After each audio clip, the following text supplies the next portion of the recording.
currently locked out of my house and sleeping in the camper parked in the driveway and using an electric heater to keep from freezing.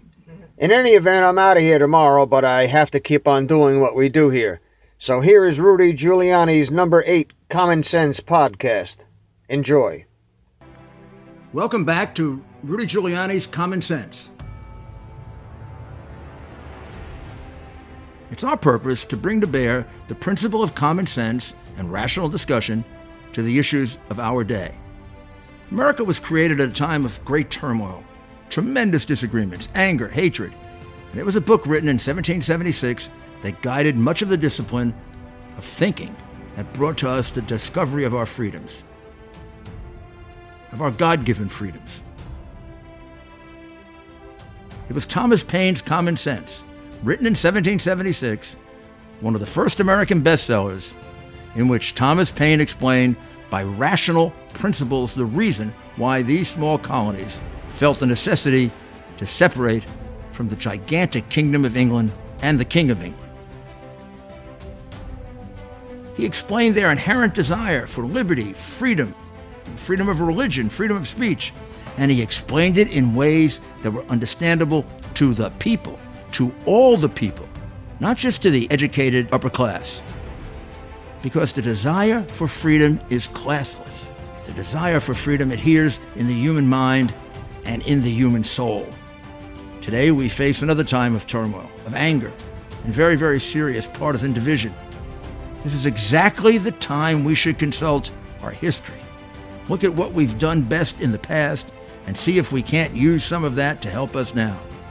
We understand that they created the greatest country in the history of the world, the greatest democracy, a country that has taken more people out of poverty than any other country on earth. They weren't perfect men and women, and neither are we. But a great deal of the reason for America's constant ability to self-improve is because we're able to reason, we're able to talk, we're able to analyze. We are able to apply our God-given common sense. So let's do it.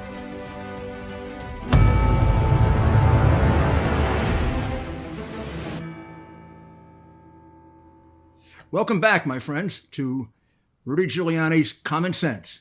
Today's episode could be a little unusual because we're going to get a rare look into a prosecutor's file.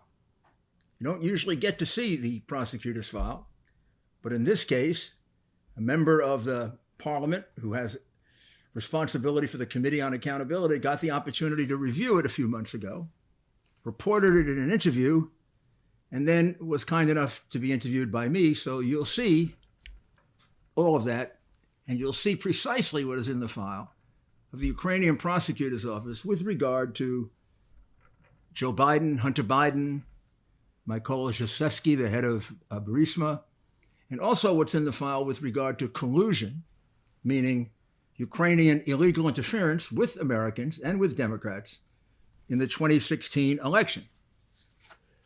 Mr. Derkach was a member of the Rota.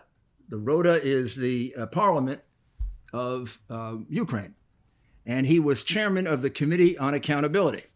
And in that capacity, he was given the opportunity to review the documents. So our two source documents here will be that interview that he did, which laid it out within a few days of seeing it, and then my interview of him on December 7, 2019, which you'll see excerpts of in a few minutes. Again, Mr. Derkach's background: he was a member of the RADA and chairman of the Committee on Accountability. He has a long history in government, going back to, I believe, 1994, when he was the first assistant in the Comptroller's office. 1998, he was the chief of staff to the Prime Minister. He was a supporter of the Orange Revolution, which I believe was in 2004.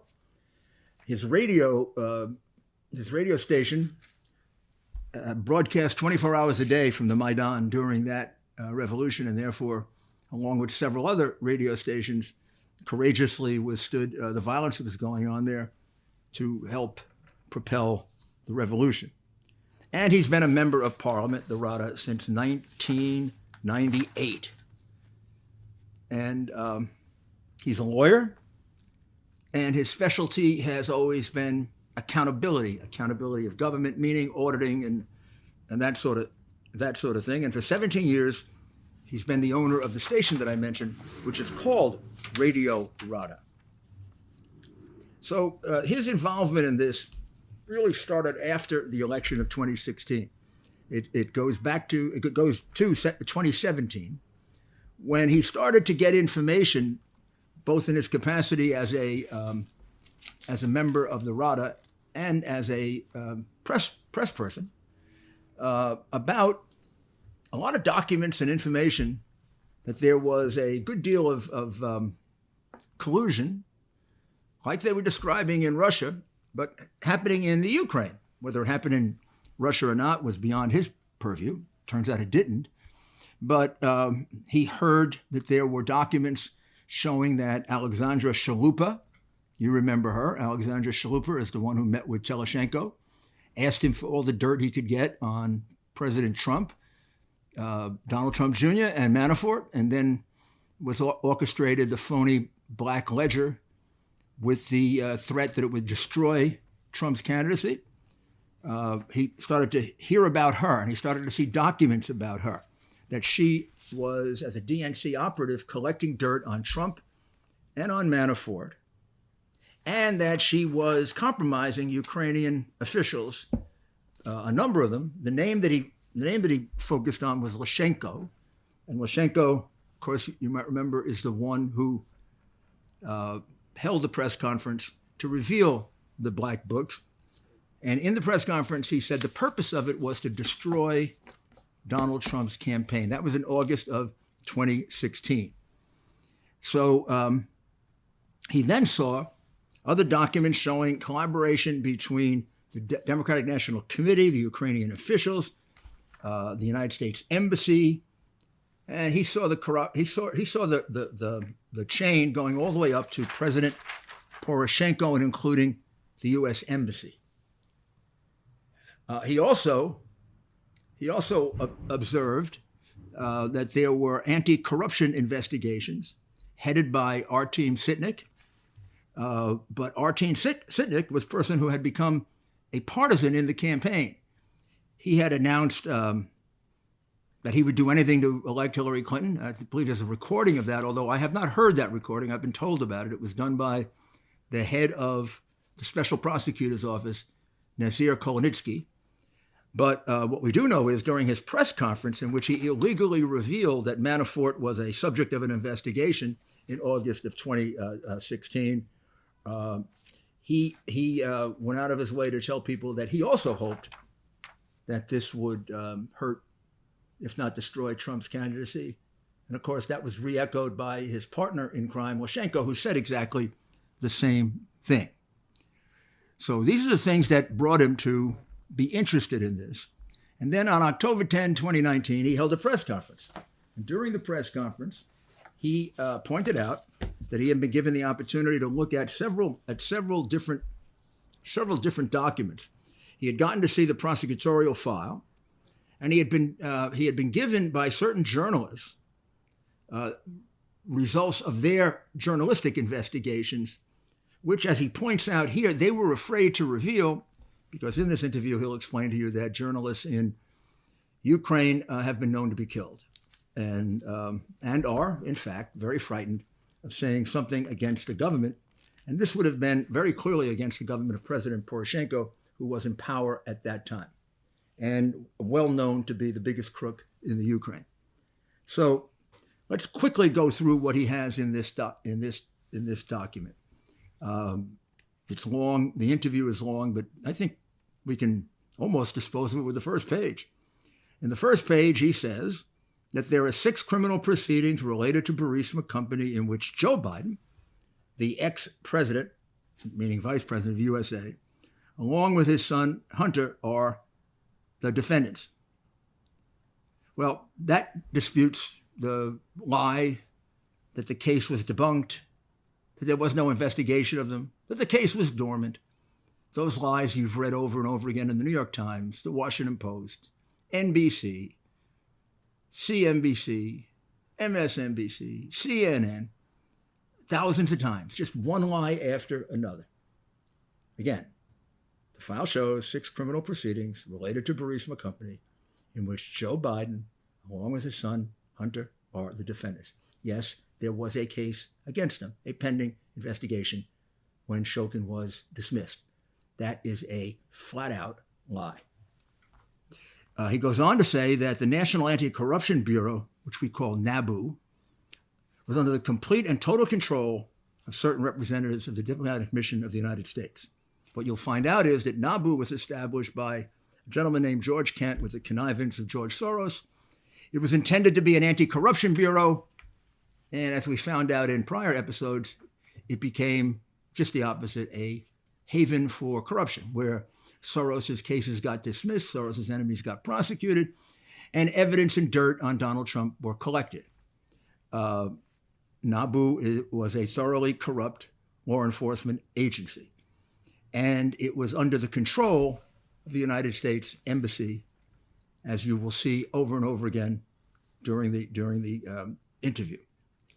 And then he goes on to say in this first page, which again disposes probably of all the situations in the case, quote, "We have material evidence of the pressure applied on Mr. Victor Shokin, the former prosecutor general, in the course of the investigation of the business activities of the Burisma Company." So he goes on to say that these documents are part of the investigational proceeding.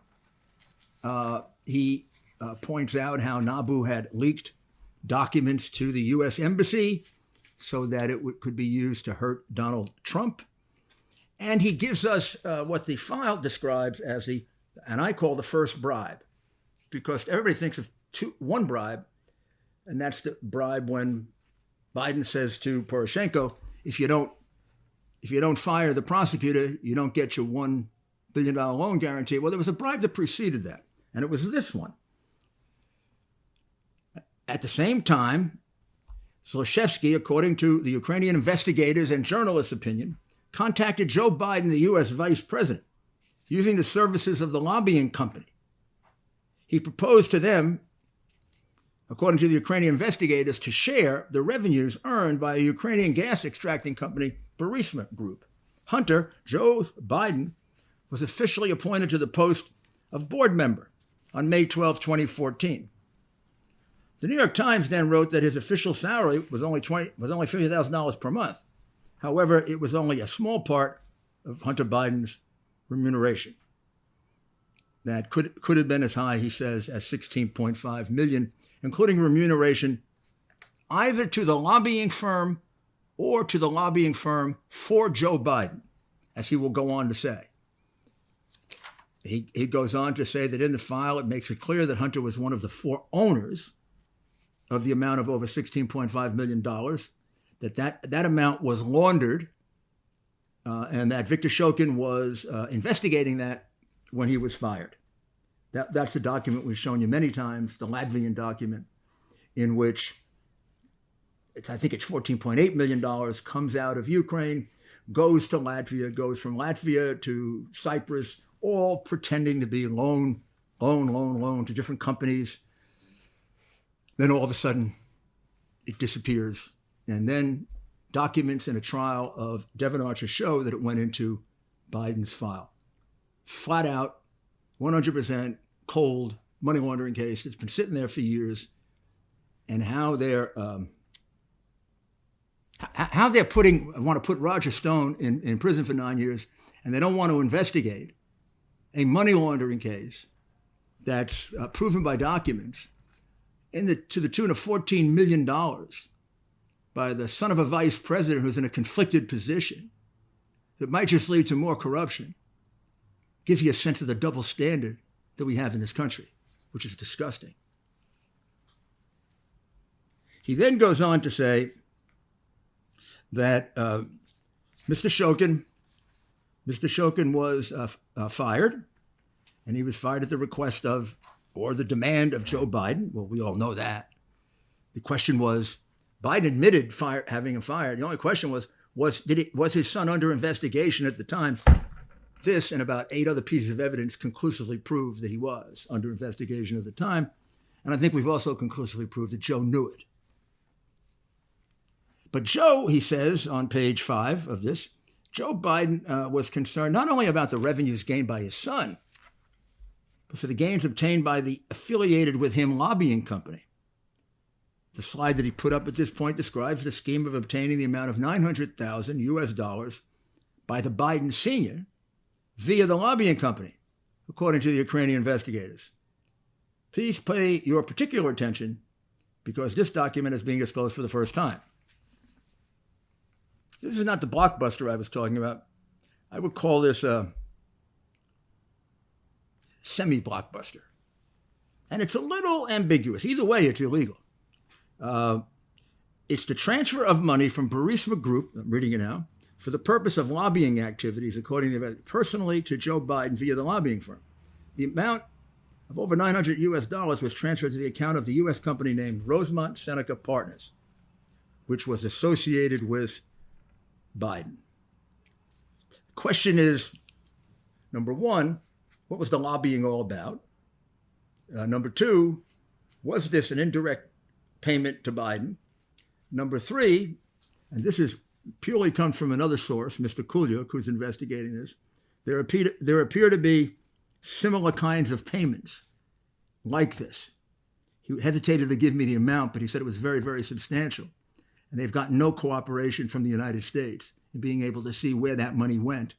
And some of it went to offshore accounts. So there is part of the deep state, protecting Joe Biden. I'd call that obstruction of justice, wouldn't you? And then he says that there were many, many loan agreements written in. As this money was being transferred, it was being disguised as loans.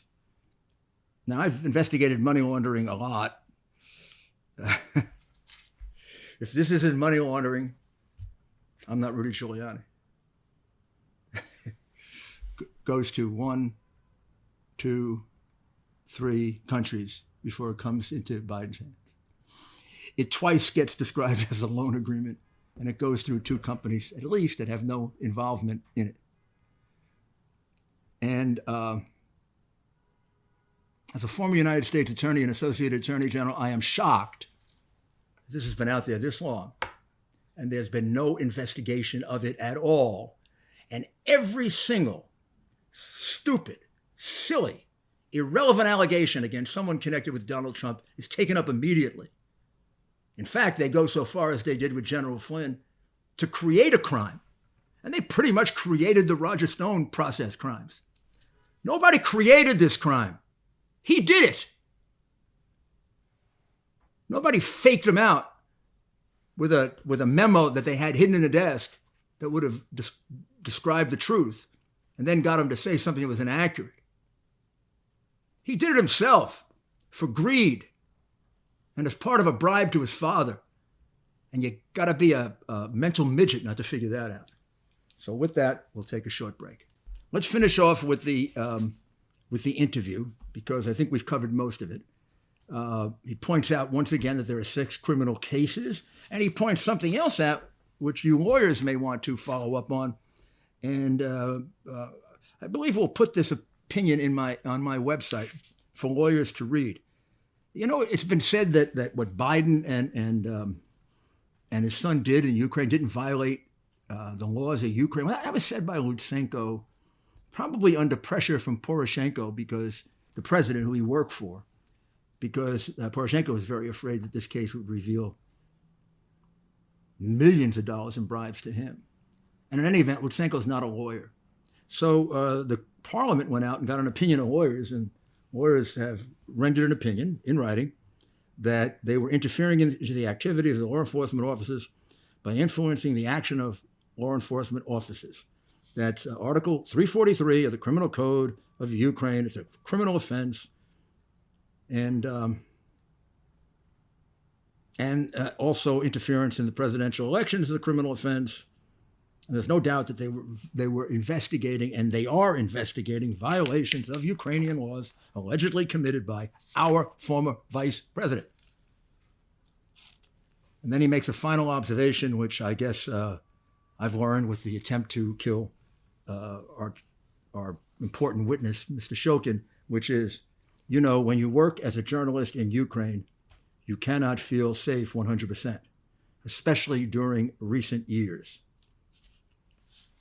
No clear investigation has been conducted in this respect.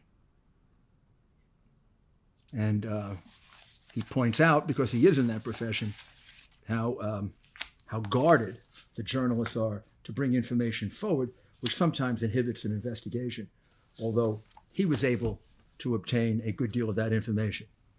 So that takes us through a review of the file.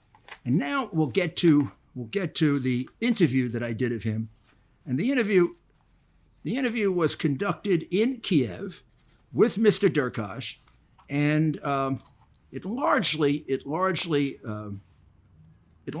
reviewed what we've been through. But what it did do was it expanded on a couple of topics which he could lay out, in more detail for us.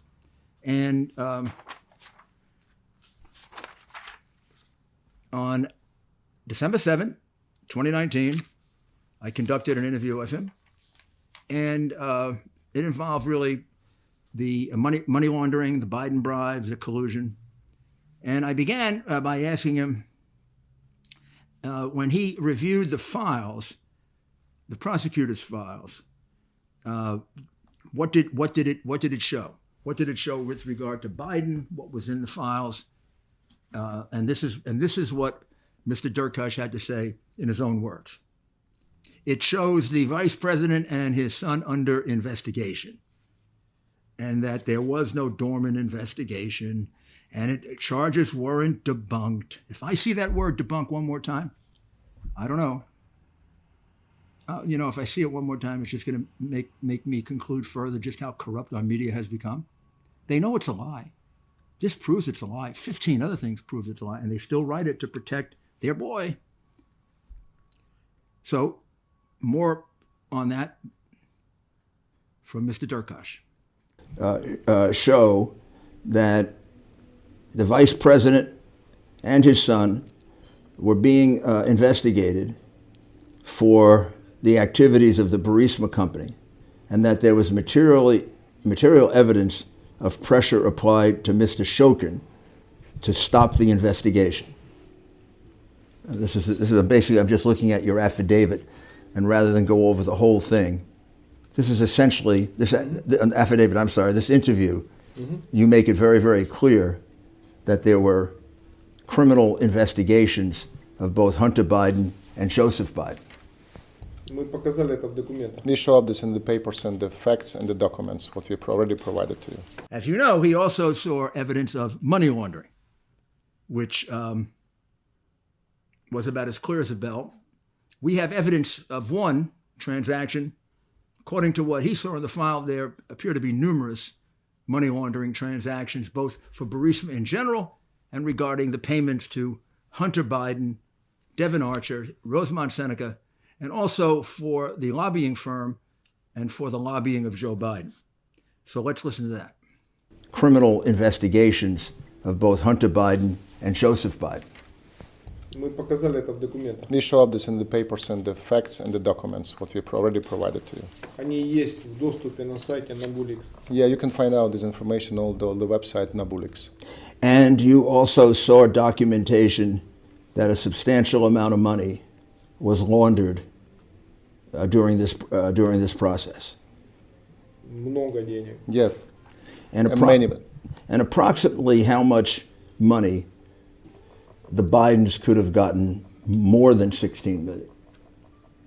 Общий вывод, что эта сумма была на самом деле больше, чем 16 Но миллионов. если за 1,5 года мы видим перечисление порядка такого, то да, наверное, Yes, больше. it is, because you can find in during the 1.5 years the transaction more than this amount what you have. And then there's the $900,000 payment, the one that's been pulled out, and the one that can be identified as a payment for lobbying Joe Biden. He identifies it, and that is part of what we describe as the first bribe that he described in his interview, which is Mykola Zlochevsky originally approached Joe Biden to protect his company. In 2014, he feared that his company was going to be taken by Poroshenko and the Ukrainian government, and he felt that there was no one better to protect him than the vice president, because the vice president was handing out the money there. So he bribed him with a stake, according to what's in the file, in Burisma, and money for a no-show job for his son. That was the bribe to Biden, which would be the first bribe. And that's bribery of a vice president of the United States, sitting vice president of the United States. And if we just listen to it, we'll get another view of it, even though we've had 3 or 4 witnesses that have testified to it. And then there's one particular transaction that you made note of in one of your slides, and that's the $900,000 payment for lobbying Joe Biden that was paid to Rosemont Seneca. It was, the way you described it was that he was not only concerned about the revenues gained by his son, but for the gains obtained by the affiliated with him lobbying company. Это мнение украинских расследователей и прокуроров. It's opinion of Ukrainian, based on Ukrainian investigators. Это прямо цитата из одного из дел. It's exact words to words what you can find out in one criminal cases. Мое мнение, я думаю, His personal что opinion. так много было этих сценек и перечислений, And I consider there are many transactions between different Seneca. что сами расследователи The all немножко investigators запутались. a little bit confused what's going And on. are they all, you say at the bottom of this page 5, which is a very good question, what kind of consultancy services for Burisma was paid through the offshore companies for one Biden, same as for the other? Are you saying that these payments were laundered payments? Часть денег, которая заходила на Буризм, Part of this money who drops to Burisma account, it was formerly loan agreement, based on loan agreement. То, что касалось вопросов дальше выплаты, они шли в виде The next оплаты. transaction will be the consulting payment Это тоже есть в материалах дела. from Burisma to Seneca. You can find out this information in the case. And then we went on in the interview to interference in the 2016 election. And there's no question that there was interference in the election. Problem is, it's never been really investigated. For example, the case that Jovanovich had dismissed corruptly, the one on Antac, would have afforded a good deal of evidence on corruption. And the case against Lyshenko, who was the guy who held the press conference using the phony black ledger to try to destroy Trump's candidacy. Those cases were dismissed and never used as an opportunity to gather the documents or try to turn witnesses. So I asked him about interference in the 2016 election. There was a substantial amount of illegal interference going on in Ukraine in the 2016 election in order to help Hillary Clinton. Достаточное количество есть обоснованных подозрений на эту тему. There are many official suspicions. We have to prove it, these facts. And И мы просили провести нормальное расследование. That's why we're required to investigate these facts. Никто же не проводит. But nobody take care about it. Now I pause here because this is really important to note. Every criminal scheme of this magnitude, and this is a bribe scheme that could go up to $200 to $300 million when you're finished. It has a leader at the top. Remember when I did the mafia cases, we always had the boss at the top and then everybody down here. So who was running this one on the Ukrainian side? Well, it's pretty clear to Mr. Durkash who's running it. The most crooked man in Ukraine, Joe Biden's good friend. Ambassador Yovanovich is a good friend who she supported. You know, these people claimed they were concerned about corruption. Shokin and Poroshenko was basically stealing the whole country. And everybody knew it, and they didn't care. If you look at the way Shokin lives, I don't know what he could have been stealing, but he sure as hell wasn't stealing the country. What bunch of phonies. Well, let's listen to what he has to say about the biggest thief in Ukraine. I can't say in Ukrainian history, but he'd be up there. President Poroshenko was at the heart of it, that he directly participated in it.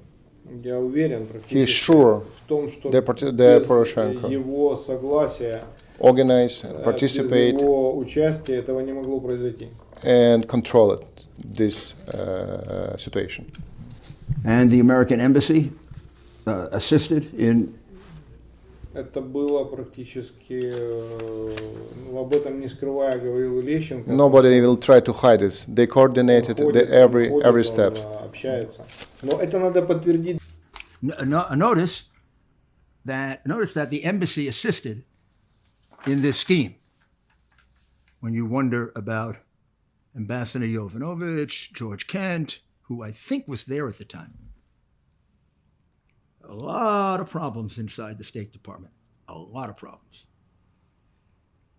Now we're going to look at with him and question him about NABU, which is it really is the organization of special investigators who assist the special prosecutors. So Soros and George Kent had this scheme that sounded wonderful. They did it in a couple of Eastern European countries they were able to corrupt.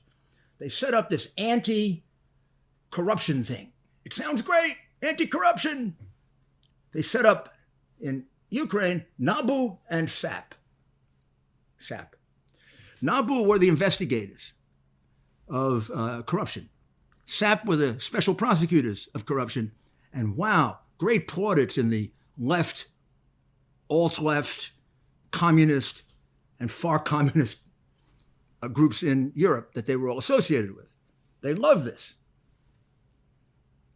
Well, as you will hear from Mr. Derkach, as you heard from Mr. Teleshenko, NABU became what it was investigating. NABU became almost immediately corrupt because NABU was used to dismiss cases against Soros's companies, Soros's organizations, Soros's friends. It was used to go after cases against Soros's enemies, and it was largely used to do nothing. Largely used to do nothing, except whatever the American embassy told it to do. So let's see what Mr. Derkach has to say to this corroborating Mr. Teleshenko that you heard the other day. To fight corruption by the United States, by George Kent and George Soros. И на это было потрачено громадное количество денег. And by the way, they spent $1 billion American people. And they spent $1 billion on this NABU? Ну, имеется в виду много. Oh, on all the corruption. All of the corruption money. Yeah. So NABU became the center of the problem and illegal activity instead of fighting corruption. Это подтверждено в документах. That's true, and we can prove it. And over the course of the last 4 or 5 years, during the Obama administration, where they say they were fighting corruption, what you're telling me is that the corruption got worse rather than better. Коррупция стала хуже, чем была. Да, и Yes, на it is. пресс-конференции, на которой сидели все. Remember, Joe was appointed to do two things in Ukraine. Point man, whatever, point man. He was the point man. And as the point man, he was going to give out the billions of dollars that was necessary for Ukraine to survive, which gave him a stranglehold on the country. And it's the reason why Zlochevsky came to him, because he was more powerful than Poroshenko and bribed him. But he was also supposed to reduce the corruption in Ukraine. Well, of course, that's a complete joke when you consider that the job that he arranged for his son, however you look at it, stunk. It was corrupt. Stunk. And everybody in Ukraine knew it. And every time Biden spoke about corruption, they would say, start with yourself, Joe. Get the heck out of here and stop pulling money out of our country. Because they all knew it. We didn't know it because we have a corrupt media that doesn't report it because he's a Democrat. Just like they didn't report all of the thievery of the Clinton Foundation. But just on a broad scale, because there were so many claims at those hearings by Yovanovitch and Kent and how they were fixing corruption in the Ukraine and how the president exaggerated the situation in the Ukraine. I just straight out asked him, has things gotten better in the 5 years, when Joe was point man? Any material improvement in corruption? So listen to what he has to say. I think you know the answer. During the Obama administration, where they say they were fighting corruption. What you're telling me is that the corruption got worse rather than better. Коррупция стала хуже, чем была. Да, и Yes, на it is. пресс-конференции, на которой сидели все журналисты, And my last press conference, первые when we been издания, when задал being вопрос all the официально в famous зал. United States media, Я задал media. официально вопрос в зал. Кто здесь в зале считает, что коррупция... He asked you the rhetoric question: who knows and who count the corruption decrease in Ukraine? Кто-то может из журналистов возразить? Anybody can prove it, or anybody can say no? В зале тишина была. Completely silence. And Ambassador Yovanovitch testified that she had an offensive against corruption. Of course, she didn't do anything about Burisma and Biden. But she had an offensive against corruption, which avoided the two most corrupt situations in Ukraine. Poroshenko, who was stealing billions, and Biden, his son, Zlochevsky, who was stealing multiple millions. She didn't do anything about that. Otherwise, she was working on corruption. So I asked Mr. Durkosh, who's the chairman of the Committee on Accountability, what was the result of Ambassador Yovanovitch's offensive against corruption? Listen to his answer. Pretty definitive. Я задал вопрос, тогда где результат? Where is result? He asked the Иванович question: where is result? посольства с The fighting коррупцией. Ambassador Ivanovich and his embassy with the Ukrainian corruptions. Zero. Well, I appreciate very, very much your honesty and your forthrightness. When I used to try a case and a witness gave me an answer like that, I would say, repeat it, please. Я задал вопрос, тогда где результат? Where is result? He asked the Иванович question: where is result? посольства с The коррупцией. fighting Ambassador Ivanovich and his embassy with the Ukrainian corruptions. Zero.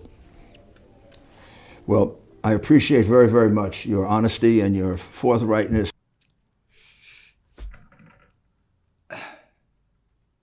What a complete farce, what a complete fraud those people like Schiff and Pelosi, whose son made a lot of money in Ukraine. Nobody's looked at that yet. What a complete farce they made out of this, huh? Poroshenko, in fact, stole more money than Yanukovych. Let's see what he has to say about that. But what you're telling me is the second one stole even more than the first one. Я поэтому So прошу things went from пригласить bad to срочно worse. Зеленского. That's why he asked So you things to went from bad to worse. invite Zelensky to the White House. Are you? And once again, Ambassador Yanukovych, who several times testified prominently about her efforts against corruption, let's see what Mr. Durkash has to say about that. And once again, listen to the final answer. You know that both Ambassador Yanukovych and George Kent testified very prominently. Did you find their testimony about their efforts against corruption to be credible? Ну, мы же видим, что коррупция только увеличивается. Yes, we see. We just increase corruption, unfortunately. What they did, it increased corruption in Ukraine. For American citizens, it would be fair for us to come away with the clear conclusion that over the last 5, 6, 7, 8 years, the American embassy has not been helpful in fighting corruption. If anything, it's increased corruption. And that NABU, the organization it established, turned into a corrupt organization itself. Да. Oh, thank you. Yes, exactly. Thank you. Told you I was going to bring you a blockbuster. Well, I think this is enough, really. It kind of proves the case for about the fifth time. The case that doesn't exist. The one that I made up. The ones that the Russians gave me.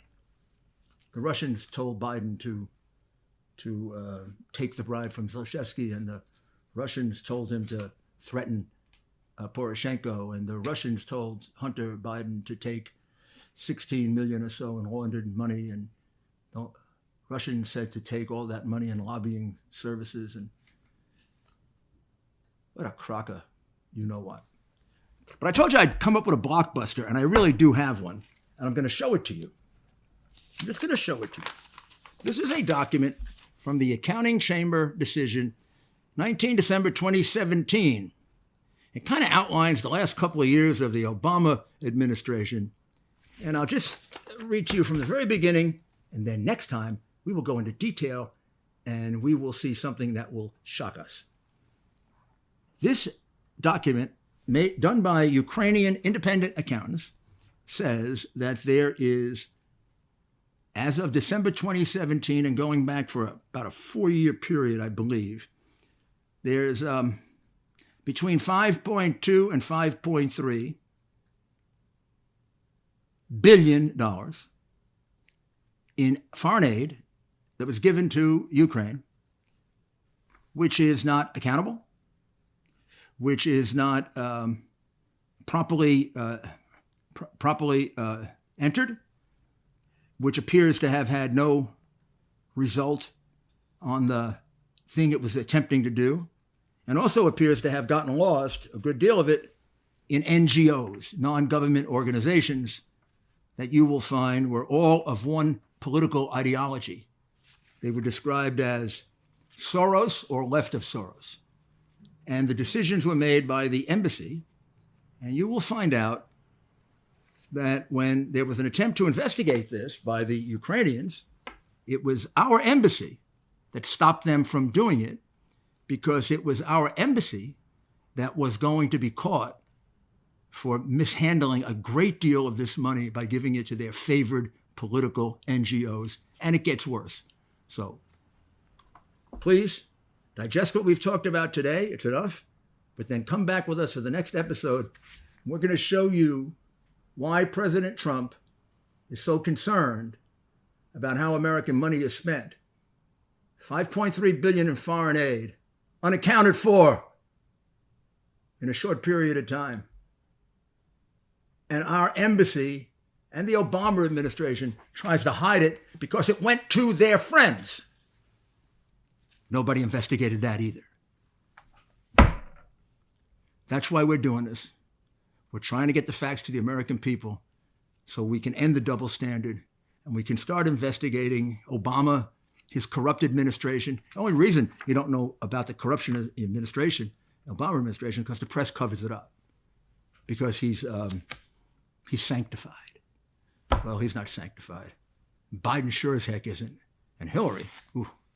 So we're going to bring that all out. So come back and we'll go through the $5.3 billion in foreign aid that's unaccounted for. $5.3 billion. Thank you.